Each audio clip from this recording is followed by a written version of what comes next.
And the new website, where do we go to get that? Board agenda. Oh, there it is. Okay.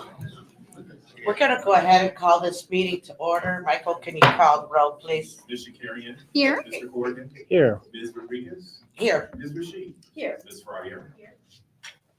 And Mr. Parker. Yes. Our first order of business is the approval of the minutes of the regular board meeting of 11/19/2024. There's no omissions or additions. I move for adoption. Second. Ms. Shakarian. Yes. Mr. Corrigan. Yes. Ms. Rodriguez. Yes. Ms. Rashid. Yes. Ms. Fryer. Yes. And Mr. Parker. Yes. Where are we at? I'm gonna go ahead and skip to the director's report before the president's. Is that okay, Director? Absolutely. So what I wanted to do was kind of give an overview of how 2024 was and Public library. filming As this a year- video. Oh, okay, well, I guess I'm trying to go. All right. So this is a video that I will go and send to the staff right after the board meeting.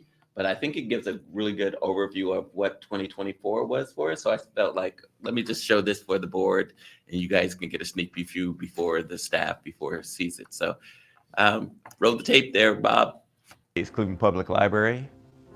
As this year draws to a close, I want to take this opportunity to express my gratitude to each and every one of you for your work in 2024. Because of you, we accomplished so much. Here are some highlights. Our 10-year facilities master plan kept on schedule, breaking ground for the new Glenville campus in February, cutting the ribbon on our new Rockport campus in June, and opening the Huff campus amphitheater in August. We continued our commitment to innovation by launching Studio 525, providing a cool, welcoming space in LSW for young people to learn, gather, and play after school. The Tech Express and On the Road to Reading vans made their debut, bringing games, free books, and other activities to kids and families. And just before Thanksgiving, we finally completed the high-density mobile shelving project, which has been in the works since 2019. The curtain closed on the extremely popular archive exhibit in Brett Hall, drawing a whopping 114,000 visitors to Main Library and making us insta-famous. But who could be sad when there's a merry band of fuzzy robots to entertain us? And while these big initiatives are important and exciting, so is the work we do every day. Bringing people together at neighborhood block parties, getting young kids excited to read at story time or through our family space programming, teaching seniors about digital literacy, signing up folks for library cards, handing out free books at the Westside Market, providing voter information, and showing kids how to use a 3D printer. All of these efforts are what make Cleveland Public Library so special. The Board of Trustees and I are so proud of what the library has accomplished in 2024, and we hope you are too. And I want to assure you that as we step into 2025, Cleveland Public Library stands determined to remain a diverse workplace and a safe place for our community. We are the People's University, and our story starts here with you. Oh, I love it. All right. So much to be proud of. A lot of things going on, and I will have a little conversation with John Malcolm about how we could have better Wi-Fi up here on the 10th floor. So, because I didn't see you there, I couldn't see you. So yeah, we need. So, our Wi-Fi or wireless access points in this building on average are 12 to 13 years old. Wireless access points should be changed out every 5 years. We've had to wait over the last year and a half to get E-rate approval, which has been approved a couple months ago, to replace all the wireless access points throughout the whole CPL enterprise. We will start with LSW and Maine, and we should be starting Q1, actually January, February, with that project. We have a third-party organization coming in. CleveNet is organizing the actual physical hotspots. They've been ordered and they're coming in little by little. We just are not getting in, 500 hotspots, I'm sorry, not hotspots, wireless access points overnight. So in the first quarter, we'll start that project. Some areas like this room will have dedicated wireless access because on this floor, there's only 3, and that's too low. So that's the Thank you. position. Makes sense. So, and the understanding is that that will be refunded through E-rate monies. That is E-rate money, and I believe on those, minimum is 75% up to 80% on the Refunding actual price. for the Yes. price. Okay, excellent. Thank you. So, thank you. That ends the director's report. Wow. And how did you follow up on that video? That was very nice. Thank you. Yes, thank you. There was just a couple things that went on between the last board meeting and this one. First and foremost, we did have a mixer, which included the Cleveland Foundation, the CMSD board, and our board. And one of the reasons this is our second time having it, it's just so that we could get more into what each other are doing. You know, they do help select our board members. So just trying to reach out. CMSD this year co-hosted the event. I think last year we were the ones that hosted, so they wanted to be more involved. And I think it's a good thing. And most of us are it's starting to get bigger. There were more people than there were last year, from my understanding.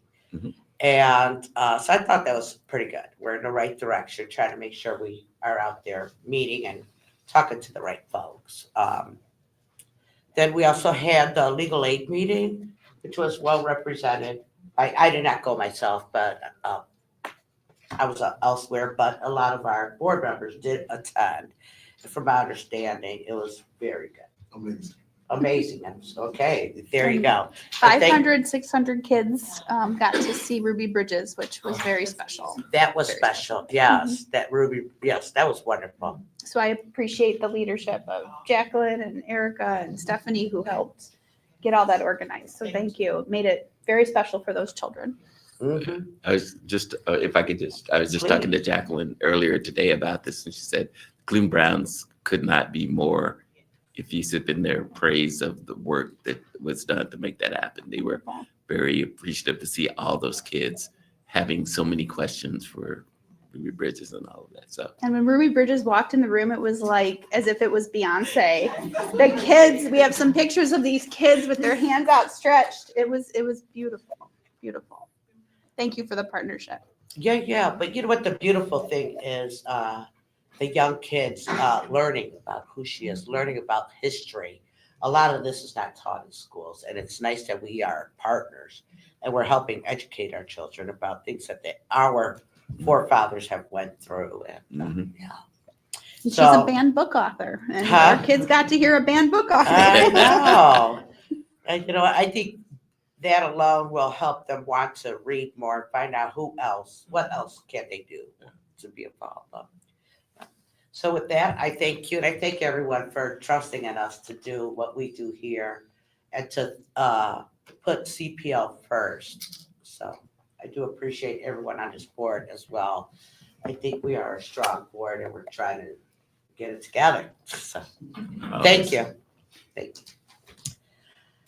All right, do we have any communications director? no. Okay, we are gonna move into the finance committee report. Trustee Corrigan? Sure.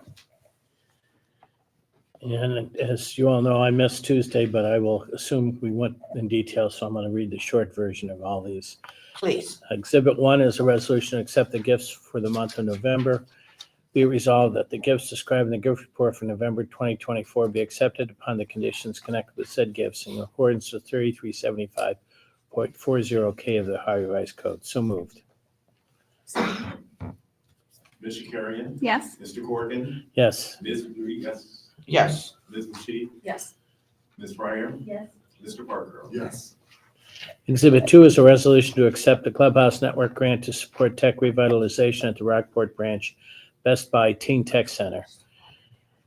Be it resolved that the Cleveland Public Library Board of Trustees pursuant to authority set forth in revised code 337540K hereby accepts a grant of $10,000 from the Clubhouse Network for deposit into the Tech Center's fund account 257-046-46100-11779, restricting gifts. And be it further resolved that the executive director is authorized to enter into and execute such agreements and instruments as may be necessary or appropriate to effectuate the terms and conditions of this resolution, which agreements and instruments shall be subject to the approval of the library's director of library affairs. So moved. Second. Ms. Shakarian? Yes. Mr. Corrigan? Yes. Ms. Rodriguez? Yes. Ms. Rasheed? Yes. Ms. Fryer? Yes. And Mr. Parker? Yes. Exhibit 3 is a resolution to accept funding from the Cleveland Public Library Foundation.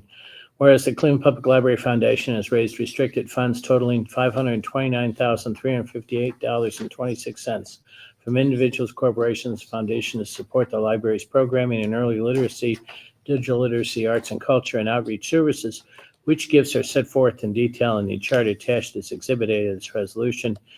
Whereas the foundation has secured 28,000 early literacy gifts, 441,667 in funding for arts and cultures, specifically for the PRISM project, 336,590 in digital literacy funding, and 22,700 for outreach and programming services.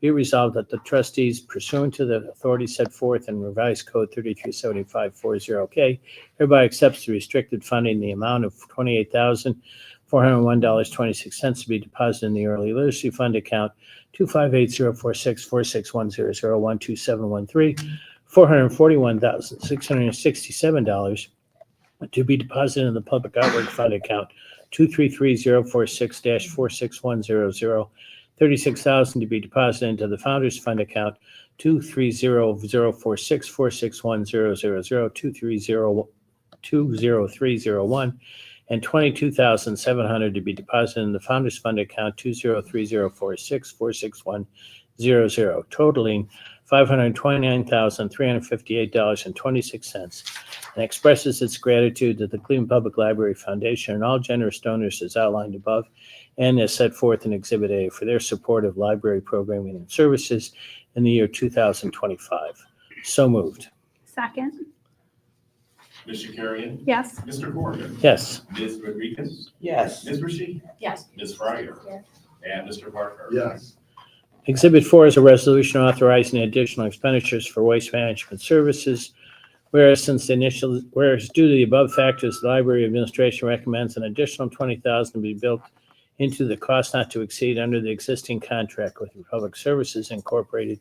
Now therefore be it resolved that the Board of Trustees authorizes the Executive Director, CEO, or his designee to add $20,000 for revised cost not to exceed $58,868.80 under the existing 3-year agreement with Republic Services for waste management services ending in December 31, 2025, subject to the approval of the Director of Legal Affairs, with expenditures being charged at General Fund Account 121-00053-53340, building maintenance. So moved. Second. Ms. Shakarian? Yes. Mr. Corrigan? Yes. Ms. Rodriguez? Yes. Ms. Rasheed? Yes. Ms. Fryer? Yes. And Mr. Parker? Exhibit 5 is a resolution to amend the agreement with ICAM Architecture for professional design services for Lewis Stokes Wing Restroom Renovation Project. There we go. Whereas the library requests authorization to amend its contract with IKM to adjust the scope of work to add the Lewis Stokes Wing's first floor restroom architectural services at an additional cost not to exceed $49,200, which will increase the total contract price to an amount of $101,700. Now therefore be it resolved that the Board of Trustees of the library hereby authorizes Executive Director, CEO, or his designee to enter into an amendment subject to the approval of Director of Legal Affairs to the agreement with IKM Architecture at the LSW first floor restroom design and architectural services for a cost not to exceed $49,200, thus increasing the total contract price to an amount not to exceed $101,700 to be paid from Building Repair Fund account 401-901-055300-21901, construction improvements. So moved. Second. Ms. Shakarian? Yes. Mr. Corrigan? Yes. Ms. Rodriguez? Yes. Ms. Rasheed? Yes. Ms. Fryer? Yes. And Mr. Parker? Yes. Exhibit 6 is a resolution to amend the agreement with Integrated Precision Systems Inc. for access control systems. Whereas on November 17, 2022, the board authorized the library to enter an agreement with Integrated Precision Systems, provide and install the alarm systems, access control systems, and security cameras for the Phase 1B projects of the facilities master plan for a total contract price of $338,077.29. Whereas the library requests authorization to amend its contract with IPS to adjust the scope of work regarding the security cameras at the Martin Luther King Jr. branch at an additional cost not to exceed $5,759.79, which will increase the total contract price to an amount of $353,691.85. Now, therefore, be it resolved that the Board of the Cleveland Public Library authorize the Executive Director, CO, or his designee to enter into an amendment subject to the approval of Director of Legal Affairs, the agreement with IPS for the purchase and installation of additional security cameras at the Martin Luther King Jr. branch for a cost not to exceed $5,759.79, thus increasing the total contract price to an amount not to exceed $353,691.85 to be paid from the Building Repair Fund 401-767-0555-300 construction improvements. So moved. Second. Ms. Shakarian, Yes. Mr. Corrigan, Yes. Ms. Rodriguez, Yes. Ms. Rashid, Yes. Ms. Fryer, Yes. and Mr. Parker. Yes. Exhibit 7 is a resolution to advance cash from the general fund to the early literacy fund, whereas Ohio Revised Code 5705.14 provides for the transfer and advance of funds from the general fund to other funds. Whereas on December 21, 2023, the board accepted grant funds from United Way of Greater Cleveland to provide supportive programming by implementing and administering the Family Space Program, whereas a cash advance from the library's general fund to the early literacy fund is a desirable method of resolving cash flow problems without the necessity of incurring additional interest expense for short-term loans, and to provide the necessary seed for grants that are allocated on a reimbursement basis. Now, therefore, it be resolved that the board authorizes the general fund advance the cash in the amount of $170,577.22 to the early literacy fund for the same purposes for which the funds were established, for which repayment in an equal amount is made within a year or until all requests for reimbursements have been received. So moved. Second. Ms. Shakarian, Yes. Mr. Corrigan, Yes. Ms. Rodriguez, Yes. Ms. Rashid, Yes. Ms. Fryer, Yes. and Mr. Parker. Yes. And Exhibit 8 is a resolution authorizing transfer of funds from the general fund to the debt service fund, whereas Ohio Revised Code 3375.40L provides for the set aside of unencumbered general fund balances at the end of each fiscal year, and whereas the code 5705.14 provides for the transfer and advance of funds from the general fund to other funds, and whereas the estimated December 31, 2024 general fund unencumbered balance is as follows, showing all the repayments and an estimated unencumbered balance as of January 1, 2025 of $27,518,433.61. Now, therefore, be it resolved that the general fund unencumbered balance, the set aside from the general fund unencumbered balance, is set aside of $3,227,316.36 for debt service payments be transferred to the debt service fund in January 2025, and the remaining general fund unencumbered balance be carried forward for operating expenses. So moved. Second.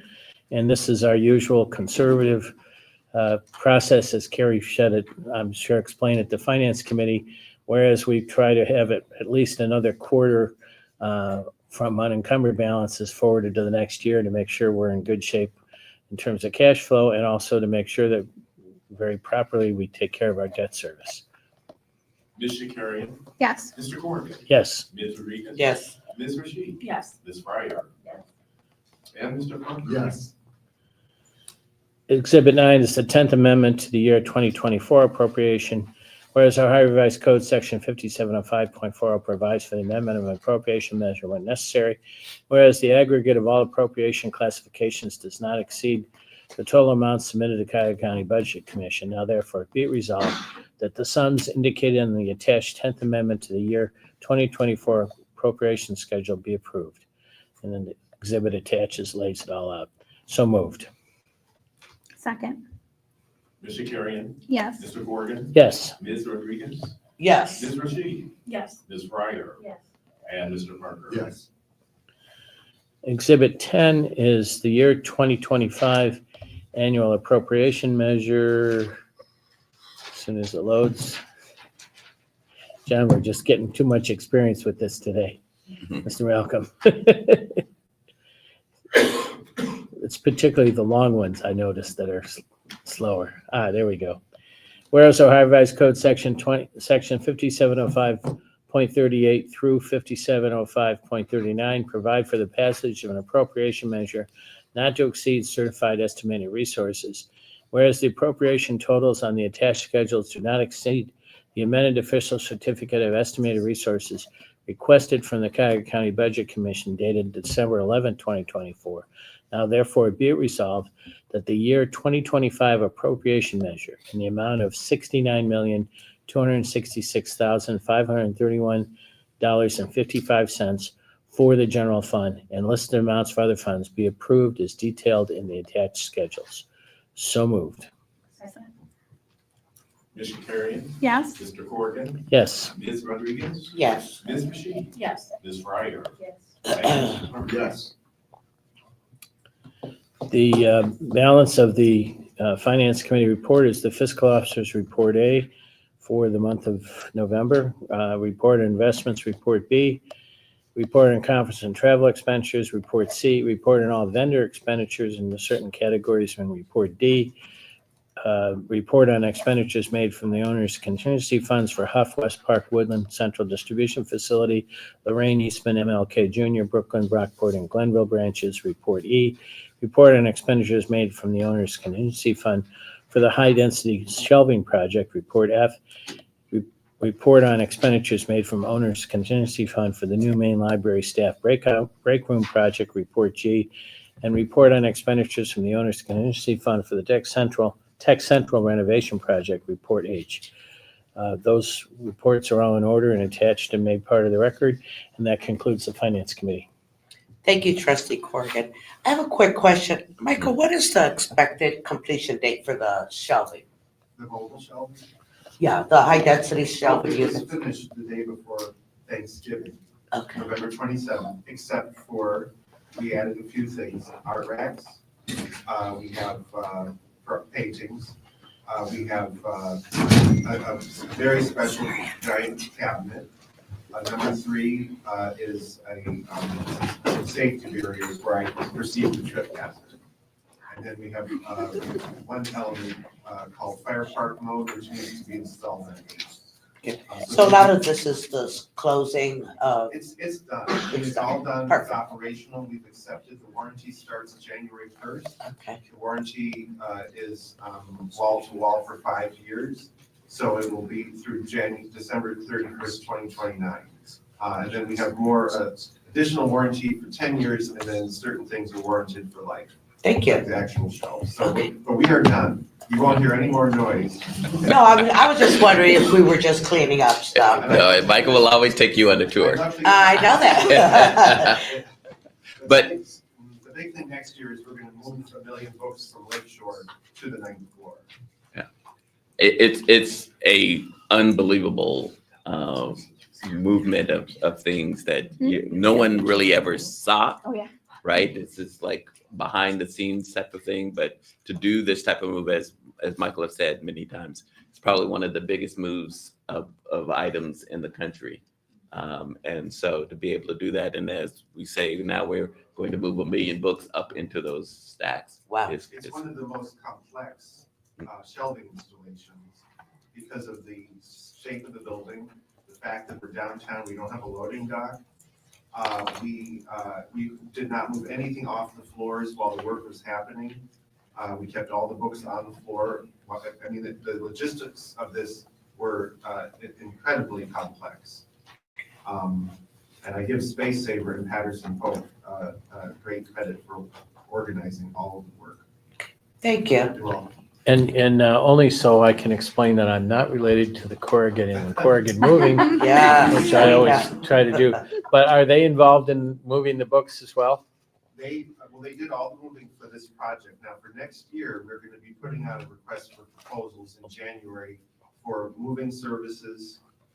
And we are going to be cleaning the entire collection because of the mold outbreaks that had happened over the past decking there. So we're gonna clean it and move it simultaneously.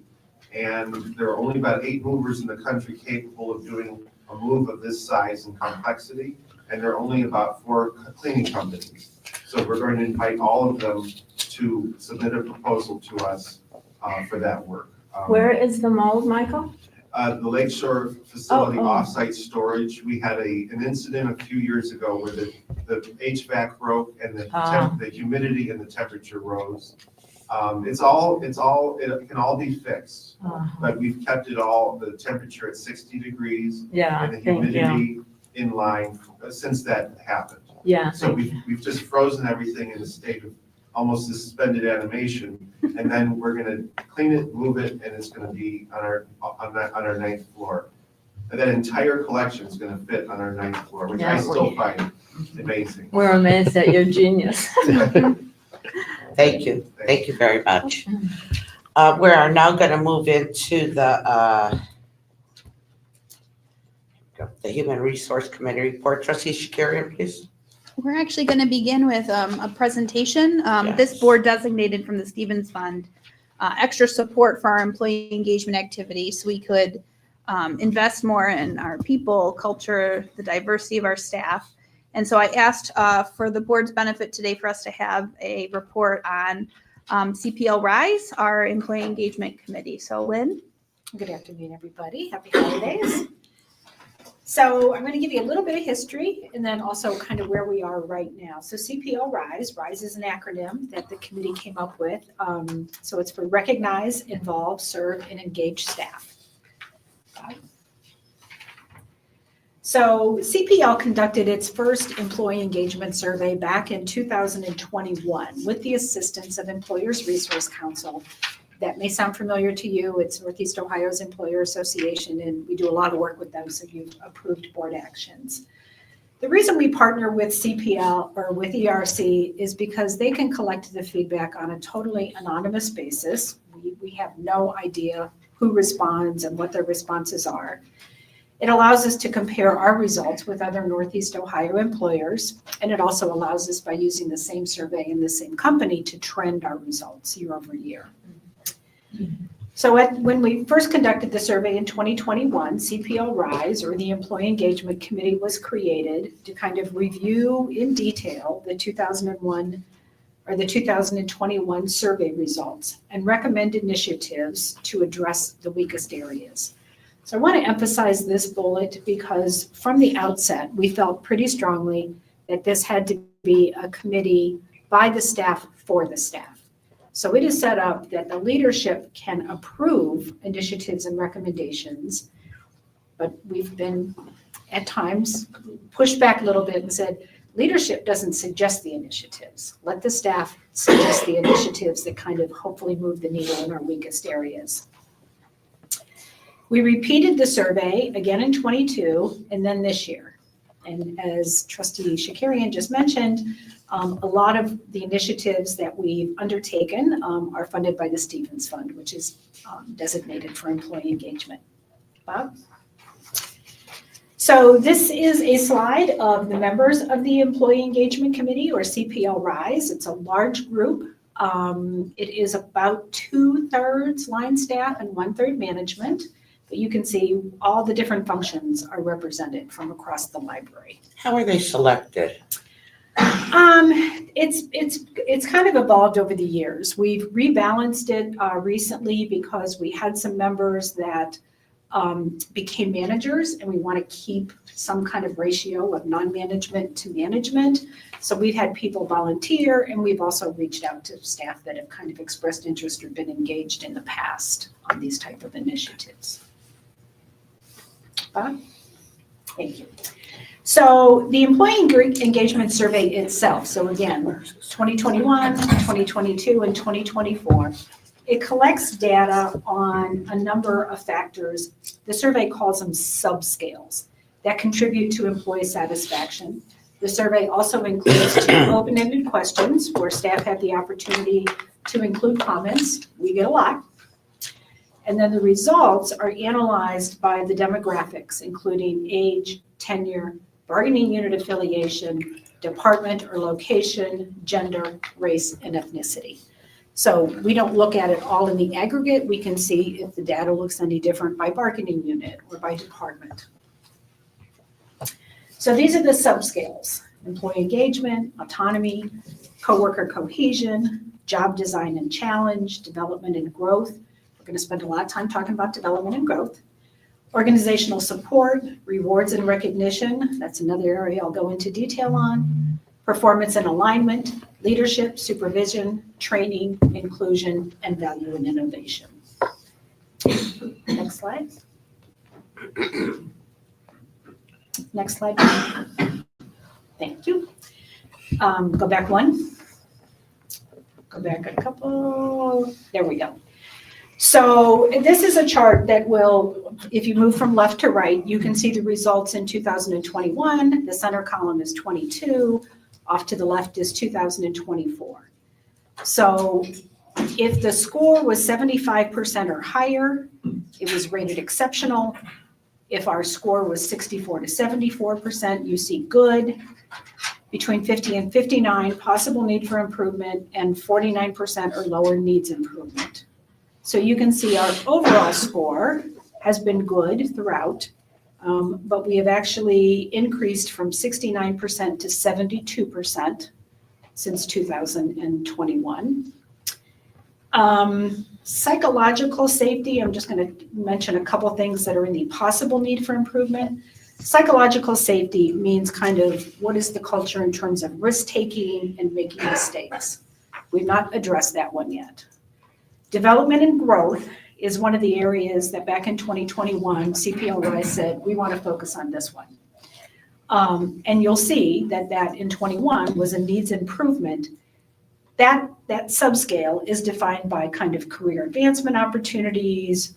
Does the organization advance or promote high potential individuals or high performers? Next slide. And these are the remaining subscales. So you can see in those first several, we've been exceptional across the board throughout the duration of the survey. Rewards and recognition was the other one back in 2021 that said needs improvement. So that they define as, do we have a culture that people are recognized for good performance, and do we kind of reward people fairly? As ERC would suggest, it is not at all uncommon in a bargaining unit environment to rate low in this particular area, because as you know, increases are tied solely to the contract. There's no kind of mechanism to recognize performance in a collective bargaining environment. But nonetheless, we still wanted to kind of tackle it. Yeah, so that's, next slide. So Did you want to speak to leadership? Oh, I'm sorry. Go back one slide. So leadership is defined as, that's the other area, possible needs for improvement. Leadership is defined in the survey as, how are we in terms of presenting clear direction and goals, and also what is the trust factor. Next slide, please, Bob. So CPL Rise, back to 2021, focused solely on the two areas that were clearly identified as needing improvement. So that was development and growth and rewards and recognition. So I'm going to walk you through what we've done in those two areas for the last couple of years. Next slide. There we go. So development and growth. In 2022, you, the board, approved a policy change where we began to offer educational assistance to our staff. So originally it was up to $2,500 per year reimbursement for undergraduate and graduate studies. This year, we increased the reimbursement for graduate level programs to $5,250. That's the maximum allowed by the IRS before people are taxed as additional income. And that's really proven to be supportive. We've got a lot of people pursuing their MLIS degree and taking advantage of this benefit. In 2023, we budgeted and expended the full $25,000 in tuition reimbursement. This year, we upped it in the 24 budget, and we approved $46,000. And then when you approve today's budget, there's another $40,000 for 2025. In 2024, we also, per a policy you approved, introduced reimbursement for continuing education credits and memberships. So say, for example, if people want to be a member of the American Library Association, we now reimburse staff for their membership costs. I also wanted to mention Tech Cred.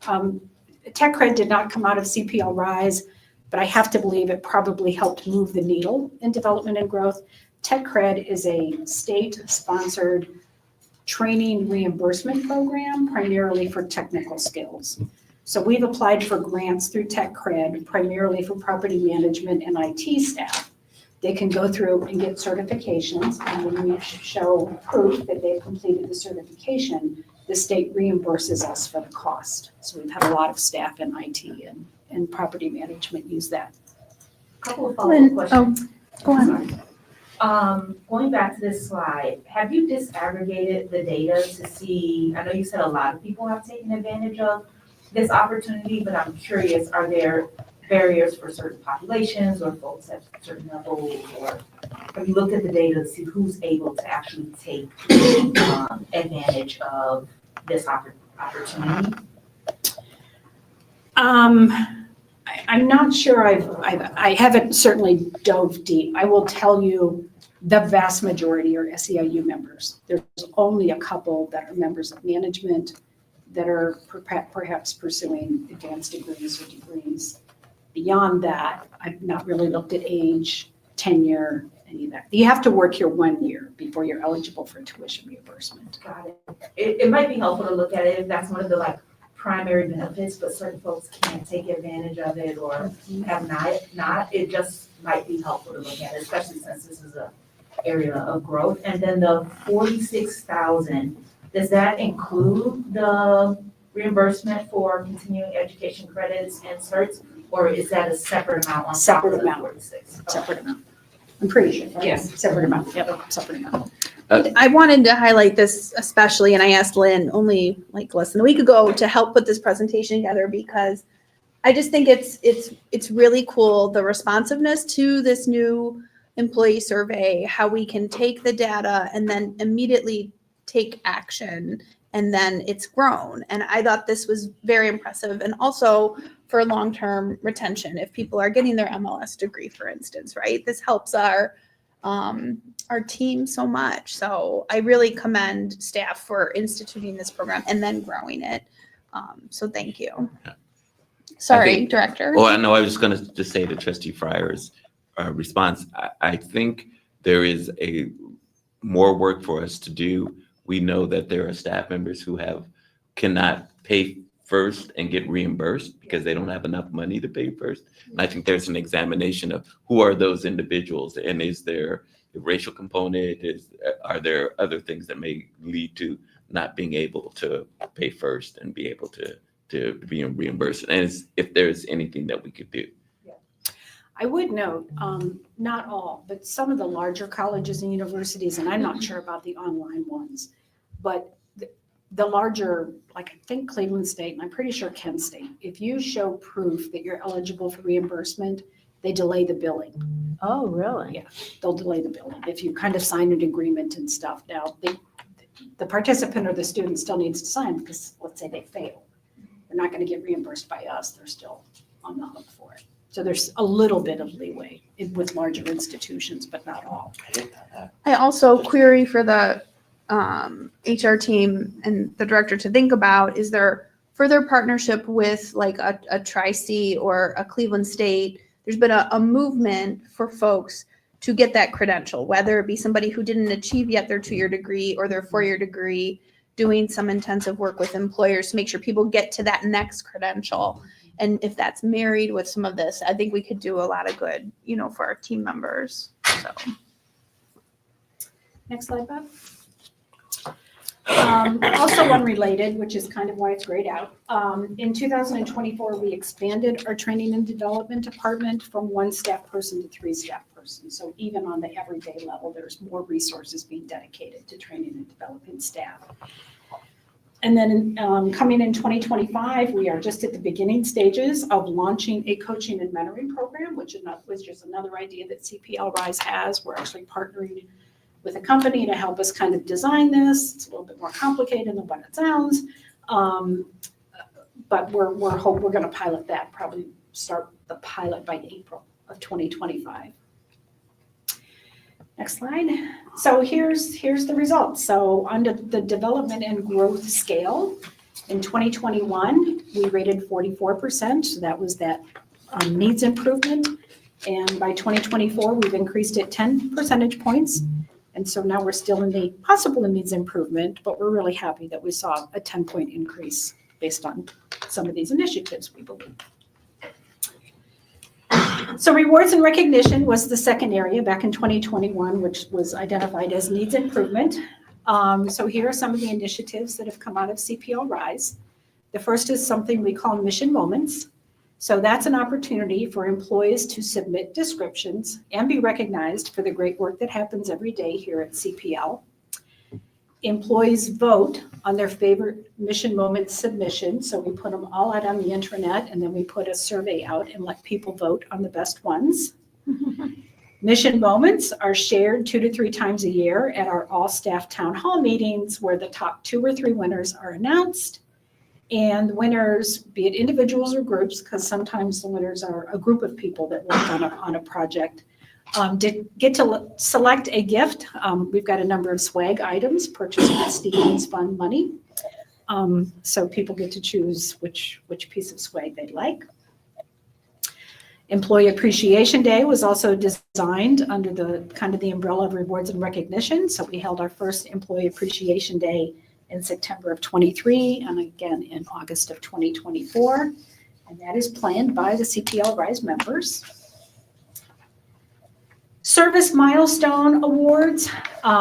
So we have always recognized service. What CPL Rise did was design a program that the executive leadership team approved, also funded by Stevens. So now employees receive an award, a monetary award, consistent with their years of service. So if you're celebrating 5 years, you get 50, 10 years, 100. You kind of move your way up. Remember, we've had people here for 40 years, so they would get 400. If you're celebrating more than 15 years of service, you can elect the monetary award or an extra day of vacation. And the most recent thing we've done is Employee Gratitude Fund. So that was launched this year.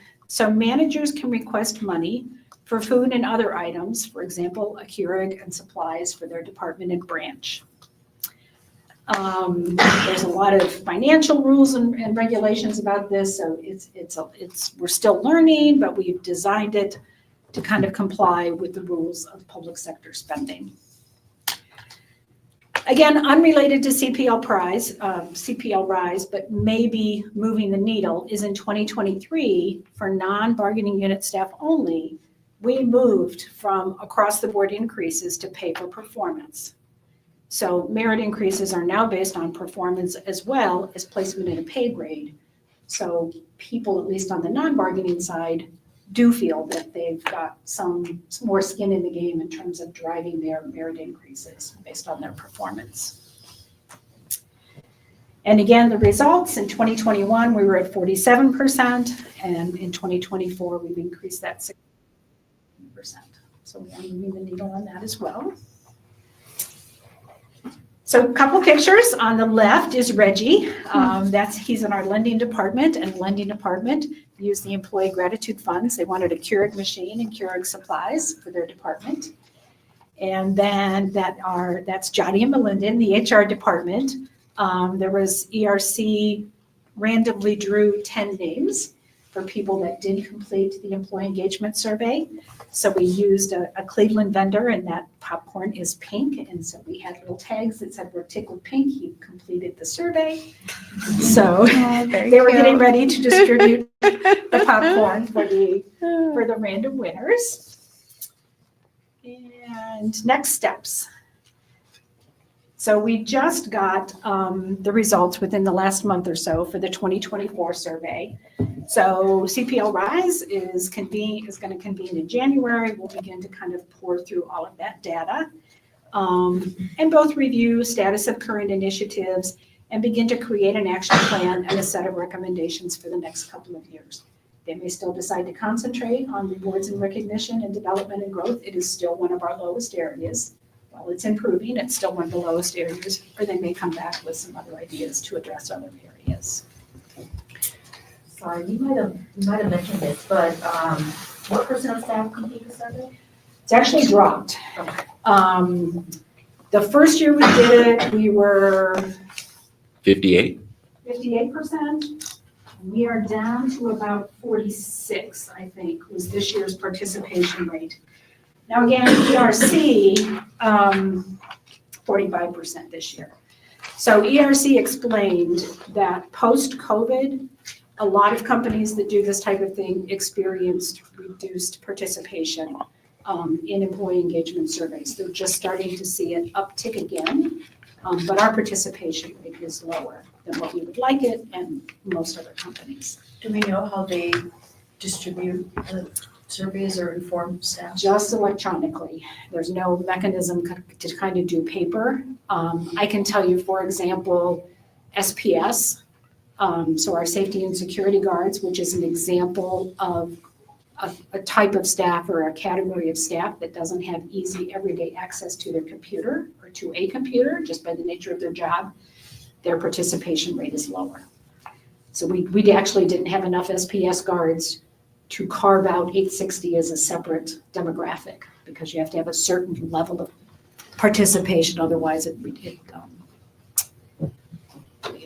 jeopardizes the anonymity. I wonder if this is just more like a thinking out loud recommendation, if there's time that can be carved out, like by departments or facility locations to say like, in this 2-hour block, if you'd like to, there's a laptop, iPad, something Yeah. here, if you'd like to participate, to make it equitable and how people, even I think for like administrative staff that might have email access more frequently, people get busy, they forget, they tell themselves they're gonna do it, and then they maybe forget, or maybe like the length of time that's given to complete it, maybe extend it possibly, or. Yeah, we do that. We've done that. There's lots of reminders that go out. I like your idea about maybe carving out a time. I told Trustee Shakari and Trustee Rodriguez when we met, we actually went to ERC this time, and this was a CPL RISE recommendation. Can we give a little token of appreciation to everybody that completes the survey? So I went to ERC and I said, will you be able to give us a list of who completed the survey because we would like to reward them? They're like, nope. They won't release the names of who completed it.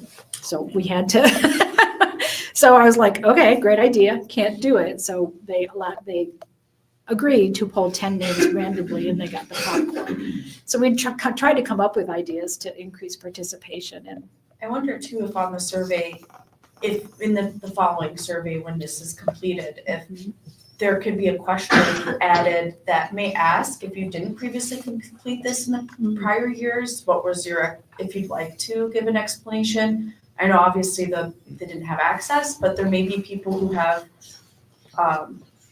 concerns, even if it's anonymous. Right. And if they're willing to share, like what may have held them back in the past to complete it. well, I think the director, do you want to make your comment about? Okay, I will. Certainly the first year, we had huge concerns about anonymity. Just the trust wasn't there, that if I really take this, is it going to, Concerned about what? I'm sorry. anonymity, Oh, privacy, confidentiality of it. So we really worked with SEIU leadership at that time to first try to convince leadership, guys, we got no access to who completes it or anything. I mean, that's why we're using a third party. But I also think they'd never been asked, and so that contributed to a higher level of participation that first year. I also think maybe partnering with our union leaders might help in the future to kind of, help them drive people to complete it if we can ensure that it's confidential and helpful to us. Yeah, I think that's important, especially because you want to be responsive to the data, but there's also 50% of staff not participating. And so for any of the items that require folks to submit nominations, et cetera, depending on how many folks are participating, you may have a significant portion who are not likely to be nominated or recognized since you don't have as much participation, so just something to consider. And then I know you shared a little bit about leadership, which was also rated low. Anything to share more about trends over the past 3 years for that one? Give me 1 second. I have leadership has moved up 1 point in 3 years, from 55 to 56. And I'll just be honest, 3 years ago when we decided what to focus on, I mean, this was a first experience for everybody of having this kind of data. And they just weren't in a position to start telling leadership how to lead, So, but, it's not particularly moving, and maybe that's an area they decide to pick up and want to start making some suggestions. We're learning a lot, Yeah. and I appreciate staff putting this presentation together. I really wanted the board to understand the great movement we're making to support our staff, so. Trustee, did you want to mention in the meeting some of the ideas you had for the HR committee could help? Yes, and I think this speaks to the leadership question too, that Trustee Fryer just raised. I think our presence at the campuses when there are events and being proximate to our daily work is really, really important. So if all of us in the upcoming year as board members can make that extra effort to show up for our staff when they do plan these events, and we've all been part of this year in different ways. And I think it does show that leadership is there to be supportive. And I think that's important. If you want to add anything, Director. Do you still give Star Awards, Director? Oh, I need to know about this. Yeah, we used to do Star Wars. And I think one of the things that we were talking about with Trustee Shakarian is that there are opportunities for us and for the board to bring different, things to the branches and to the folks in reward for some of the jobs that they are doing, and to have a board member there. Sometimes they like seeing me and they like seeing some of the leadership, but I think for them to see board members there when we do go and provide some of these awards, I think is that added on value. That would be, I think, something that would be very good. I've noticed that, just from joining this year, being the newer trustee, going to events this year, it makes a difference when they see we're coming to their library branch, and just how much it matters that all levels of leadership and staff are participating in events, and then I think that's a good. Yeah, and as we invest in people and culture, it is about building those relationships over time. So thank you again, Lynn and Director. I do have the regular employment report to present, detailing the new hires, resignations. We had no terminations, no resignation, or 2 resignations, and compensation changes. So I moved. had a couple people thank me for the increase in salary recently, so The bonus. they know. Second, Thank you. Ms. Shakarian? Yes. Mr. Corrigan? yes. Ms. Rodriguez? Yes. Ms. Rashid? Yes. Ms. Fryer? Yes. And Mr. Parker? Yes. And Ms. Butts is here now. So I'm sorry, did you ask for Ms. Butts, or did she answer? my apologies. Ms. Butts? Yes. Your vote. Yes. Yes. Yes. Okay. And present a resolution for special closings and holidays in 2025. Whereas the Cleveland Public Library desires to keep the public informed of its hours of operation, and whereas the Cleveland Public Library will be closed in 2025 in observance of the following holidays and special closings as listed below in this resolution. And resolved that the proposed schedule be approved by the Library Board of Trustees to become effective immediately. Second. And the second, Was Trustee Parker? Ms. Shakarian? Yes. Ms. Butts? Yes, Mr. Corrigan? Yes. Ms. Rodriguez? Yes. Ms. Rashid? yes. Ms. Fryer? Yes. And Mr. Parker? Yes. And that concludes the Human Resources Committee report. Thank you, Trustee Shakarian. We're going to move into the Community Service Committee report. There's a slight typo here. Trustee Shakarian is the chair of the. Trustee Fry. Trustee Fryer. Did I say? I'm sorry. I know what I meant, that it didn't come out right. They get us confused all the time. Yeah. Trustee Fryer, and I apologize about the touch. I think we changed it a couple months back. Thank you.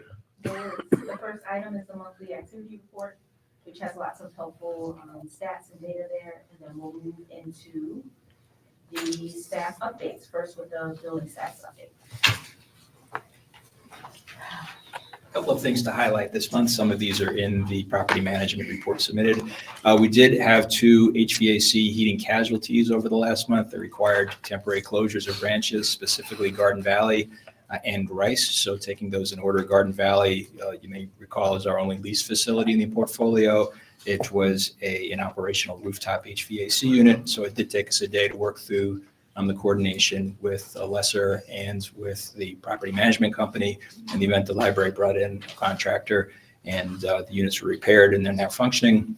Rice, board would recall approving the boiler replacement project a month ago. We entered into that project feeling secure because our rooftop air handler was functional. So we really have kind of a belt and suspenders approach there, and felt confident doing the boiler replacement and commissioning in cold weather with the backup system working. Of course, Murphy's Law, the control panel on the rooftop unit failed as soon as we took the boilers down. So there were a couple days there where the building was closed while we were bringing temporary heat. We now have partial phase on the rooftop unit. The boiler installation is progressing. We've done the first week of the year. The unit heaters in the branch are functioning. Checked right before I came up, comfortable 75 degrees in the branch. So we've been reopened for the last 2 weeks now. So hopefully those issues are resolved. We're looking forward to the MLK opening on January 25th. Hopefully everyone's seen the hold the date by then.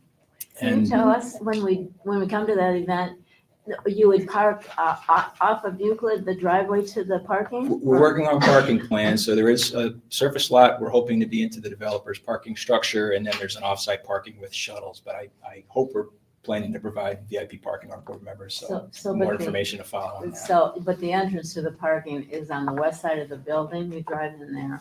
We'll provide additional information. The parking structure is west of the existing Right. building, north of the new building. Right, I was wondering how to get to it, that's Right, all. yeah, it's a reserve court off of Stokes Boulevard, or you can get it off of East 105th, but that road isn't open by the city yet. So that's the only reason I'm being hesitant on exactly what that. I know I'm ahead of the. Yeah. we'll have To be another meeting determined. before that. We will have parking for you. I was We'll have just- parking for the board situated. A couple things this week, in addition to all the construction, the shelves started going in this week. The furniture arrives first week after the new year, and staff comes in the second week. So a lot of activity still going on in the building, but looking forward to the grand opening. We had, I did want to just mention, we had kids from CMSD, students from CMSD.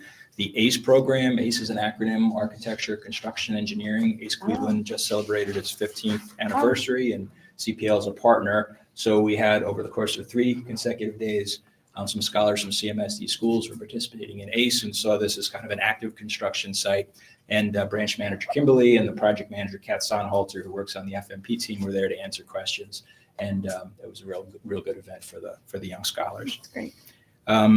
We are in the midst of bidding for Waltz, so hope to be bringing legal documents for our partnership with Northwest Neighborhoods, as well as a guaranteed maximum price amendment from Gilbane within the next 2 months. So that's moving apace. Any interesting questions coming back from them as the next steps are contemplated? There's been some it's been more coordination in terms of where are we with our bidding, and then where they are with the finalization of their financing. They did hear that, and maybe Brian can catch me if I speak out of turn, they have to close prior to end of March, or the ARPA money, which the entire project is contingent on. Oh, wow. Goes away. Okay. The good news is we're on track to do that. We should have bids by January, assemble that into a GMP by February. We're working on the legal reviews of the Korea documents. That's essentially the development agreement. So no reason to think it won't all come together with a month to spare, but we do have a cliff at the end of March if in any event the project wasn't able to proceed. And then I had a note to maybe mention the tour we had with the Mandels at Glenville, but Shanice, I don't know if you were planning to do that. So we had a visit with them. Not too much detail. We had representatives of the Mandel Foundation. Their leadership actually met us at Lakeshore and had asked for a tour of the Glenville campus, which is about 2/3 through construction now. I was just chatting with Peter, the branch manager. We're finalizing interior layouts for furniture purchasing. Again, the construction's about 2/3 done. The building looks great. It's dramatically changed inside. For those of you who remember the old branch, I look forward to showing you the new branch. And we're tentatively looking at a May 2025 opening. Wow, Nice, very good. excited. Thank you so much. Thank you. I'm looking forward to the opening of MLK. Is there more that you can say about the programming here? I know previous ones, there's been always a lot of activities and guests. Yes. I know the speaker is listed here, but anything else you want to share about what we can expect? So I think you will have a lot of activity. Right now, we have over 1,000 people registered for the program. So what we're looking at, without giving too much, is a mixture of what was our Martin Luther King Day program with a opening, right? And so you're going to have some music, then you will have ultimately the program, very similar to what we would do at a Martin Luther King program, and then an opening, kind of, actually the opening would be like our like a regular opening, ribbon cutting, all of those. A number of speeches from a number of politicians who will be there, right? That's the nature of how this goes it's got to be different than our normal openings because, right, this is Martin Luther King. And then the program, right? And then a number amount of entertainment from local community groups that will be performing. So there's over 1,000 already registered? Yeah, so we have 1,000 people registered. Generally, that means about 40 to 50% of those folks come. But we do have access and availability to hold 1,000 people in the space. And then just out of curiosity, there'll probably also be some who just show up who don't register. So will there be, or is there any intentional effort to involve students? Kind of like in other, I know just because the location of parking may be. In the for certain programming, yeah. families. Okay. In programming. And so we also will be using the old MLK. So the old MLK will have a book sale going on, and that's where we will have all the food for. Excellent. That'll help. No food in the new space. Yeah. That's Well, a I'm good sure. idea, actually, Yeah. with 1,000 people. We'll have the advocacy task force and foundation update.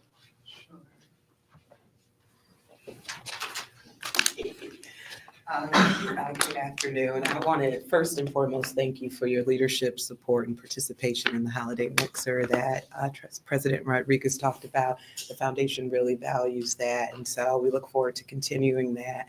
As it relates to the foundation report, as you heard us announce the $500,000 gift for FY25, that really is part of a shift for us for better financial planning and resource allocation. So we look forward to continuing that. As it relates to advocacy and MLK, so we already are at 1,000, but Councilman Conwell has spoken to the Cleveland Orchestra to ensure that our opening is promoted in their MLK service, which they're already sold out. So it's going to be double promotion and continued efforts with our marketing department. So we might get a lot of people who just show up, but that's going to be a great event. I also, so that's with the foundation. With advocacy, I wanted to brief you on the virtual meetings update. I had found out from our Ohio Library Council that that bill had passed out of the Governance Oversight Committee, but we just got a communication today from the Ohio Library Council that I believe that has passed. And so it probably won't go into effect until 90 days, but that's a good thing that it'll be permissible now. There were a couple of other things on that report that I have not had the opportunity to review, but we'll do so, and things of note we'll bring to the director so that we can share with the full board.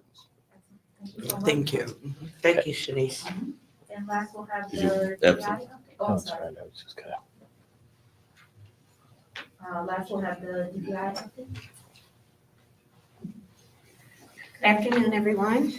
For this month's report, CPL's Rainbow Readers participated in the LGBTQ Center's Queer the Halls event.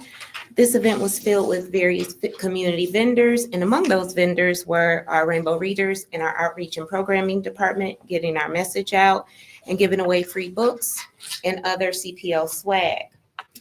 Special thanks to our project coordinator in outreach and programming, Alex Leonard, subject department manager of social science and public administration library, Steve Capuzzo, subject department librarian of our literature department, Aaliyah Lytle, and public service journalist at Mount Pleasant, Giselle Graycastle.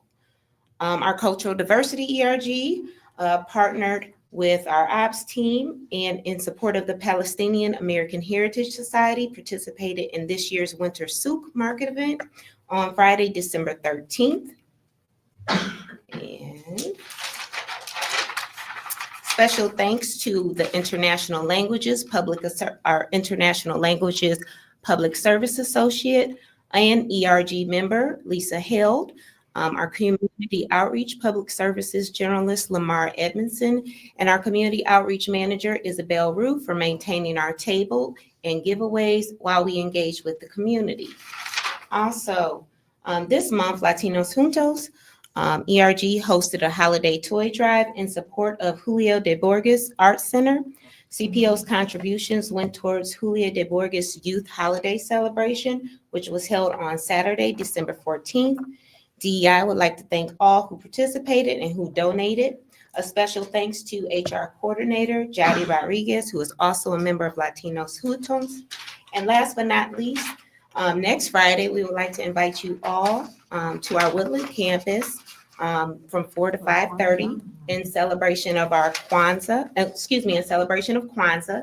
This year, our special guest will be the Japo Cultural Arts Institute, and we will be highlighting among the 7 principles, the principle of Kumba, creativity. So if you have an opportunity, please come and step out and celebrate with us. We would love to see you all there. So that's next Friday, December 27th, from 4 to 5:30 p.m. at our Woodland campus. I think we had a flyer. I don't know if we still do. Yes, you Yeah. all should all get formal invites Yeah, there's- if you haven't received them. Tuesday. Yeah. Okay. I just want to thank for the Palestinian American Heritage Society Winter Souk. Was volunteering because a lot of the people there are friends of mine, but then also I got to see, and I think I've said this a few times, I feel really lucky that I get to see the multiple facets of the Cleveland Public Library by like being a board member, by someone who works in another nonprofit during like my day job, that I get to see the library in multiple ways, like outreach in the community. I still am getting Facebook messages and texts from community members who are like shocked and in awe that the library brought as many books as they did, especially in Arabic language, and the buttons everybody loves when they make the special buttons. And it was just Lamar and Lisa and Isabel do such fantastic jobs with connecting, and everybody loved seeing the director there like a superstar. Everyone's like, I can't believe the directors came. And we think we all definitely spent a lot of money too on all the great vendors who had great stuff there, but I just want to thank. It was a great time. I bought all my holiday gifts. Yes, I missed you, but we had a wonderful But it time. was And just we were right at fascinating. as soon as we walked in the door, CPL. So It was we so had a good time. fascinating because everyone just really, like, just the amount of books, they were just like, I can't believe I was able to take like 5 books. Like they loved it. It was great. Well, we were glad to be there. So thanks for having us. Thank you. You know what, Ashley, I thank you. You are everywhere, Yeah. everywhere, every day. I'm just like, and I do appreciate Stephanie, who gives us a weekly update of where we could go, and that's helping us be more visible, as trustee Shakarian was saying. I just have a question, and I don't know if it's for you and your team or where. How many books did we give away in 1 year?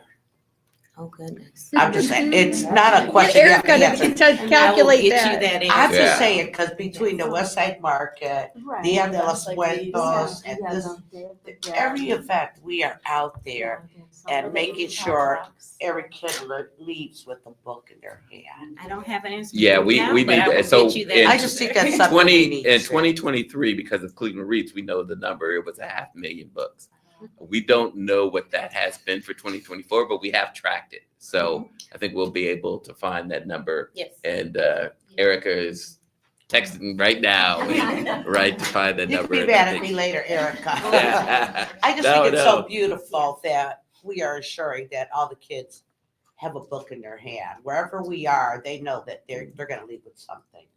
And then it's really intentional. And like Yeah. I've stopped at when it was during the summer, the Asian Town box set, and it's very specially curated depending on where you are. So whether it's the West Side Market or you're at the Winter Souk, or you're in Asiatown, or you're in the West Side or the East Side, you're making sure it's books that people they feel a connection to, and that Exactly. even if someone may not have wanted to read a book that day because they see something that's could be familiar or likable, like they're picking it, and I think that's great. Yeah, and at Edgewater, they don't realize there's gonna be a book available there.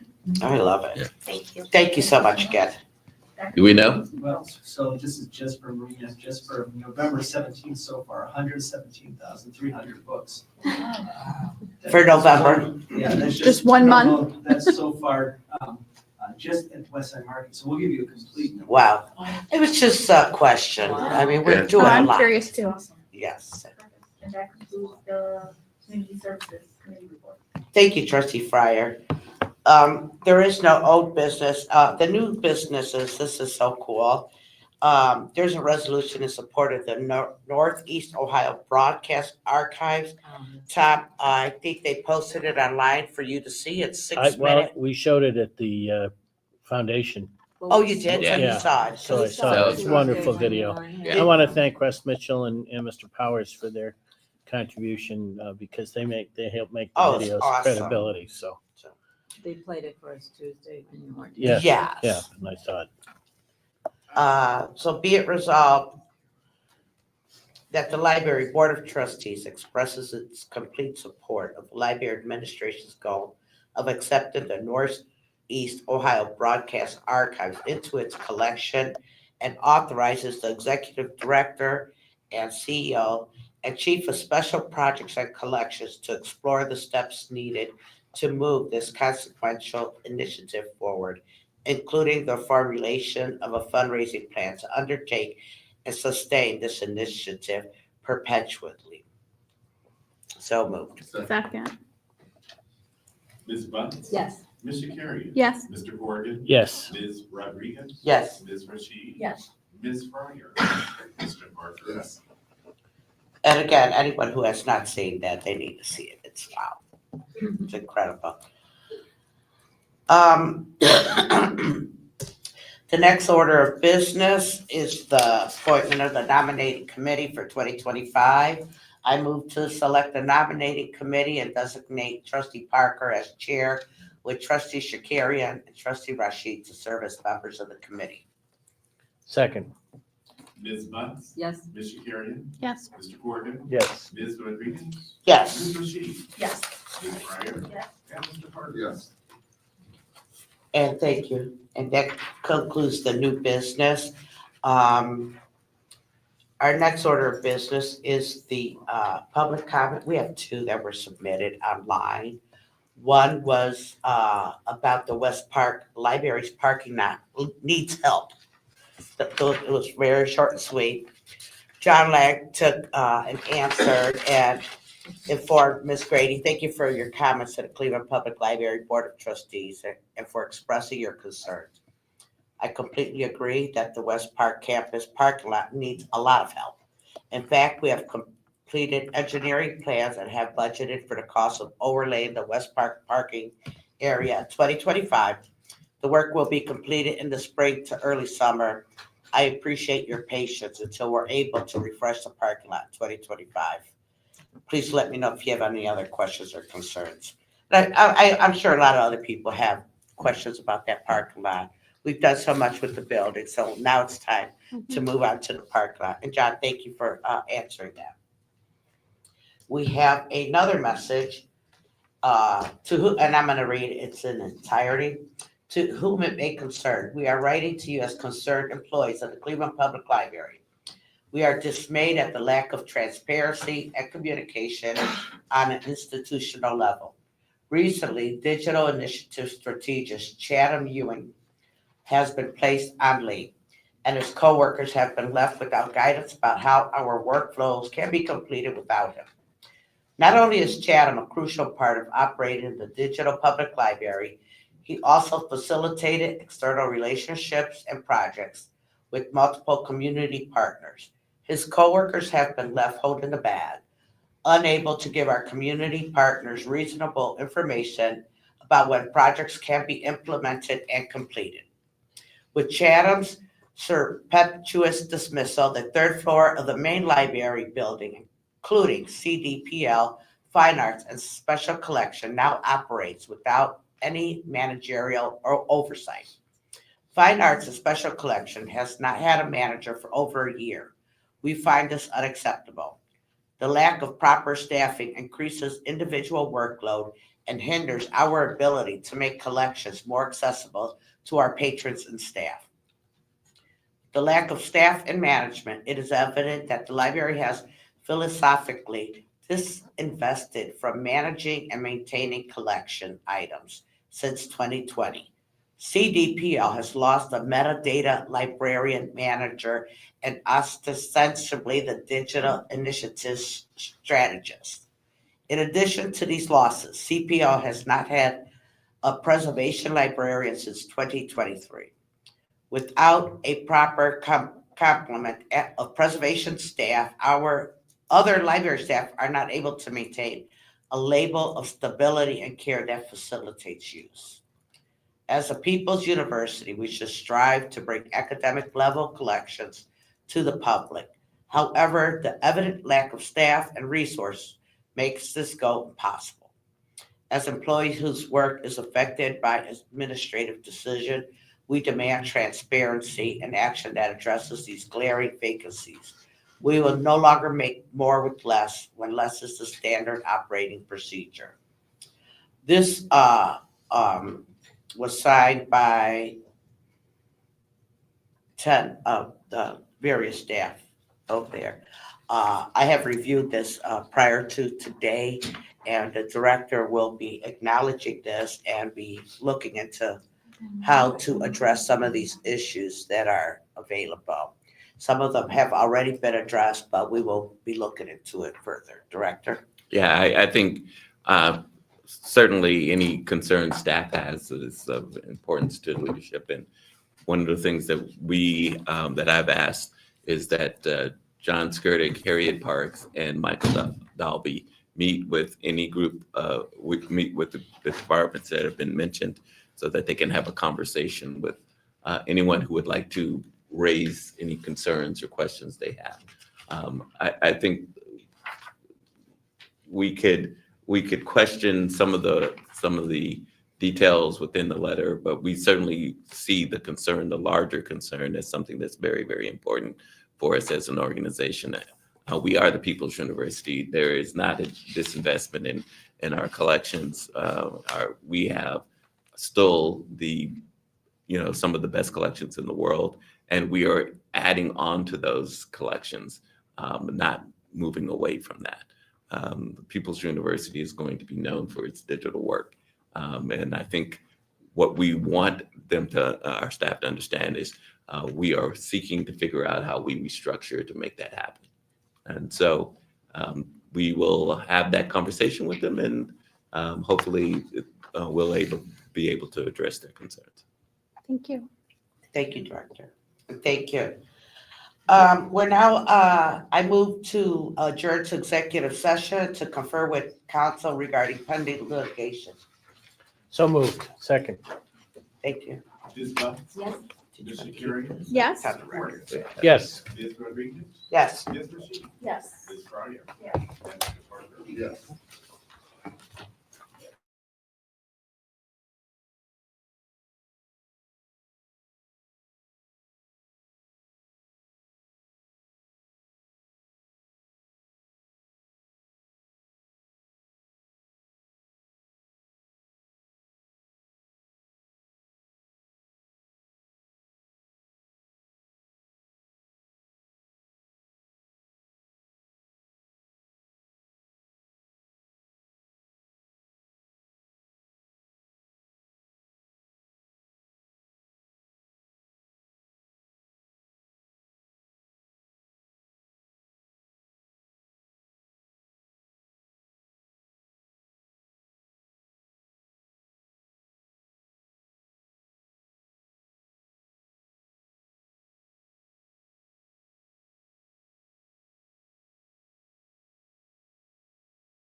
I'm gonna go ahead and call that we move out to executive session, back into, board. Second. Perfect. Thank you. And at this time, I adjourn the full board. Merry Christmas, everyone. Darian? Yes. Mr. Corrigan? Yes. Ms. Rodriguez? Yes. Ms. Rashid? Yes. Ms. Pryor? Yes. And Mr. Parker? Yes. Thank you, everyone.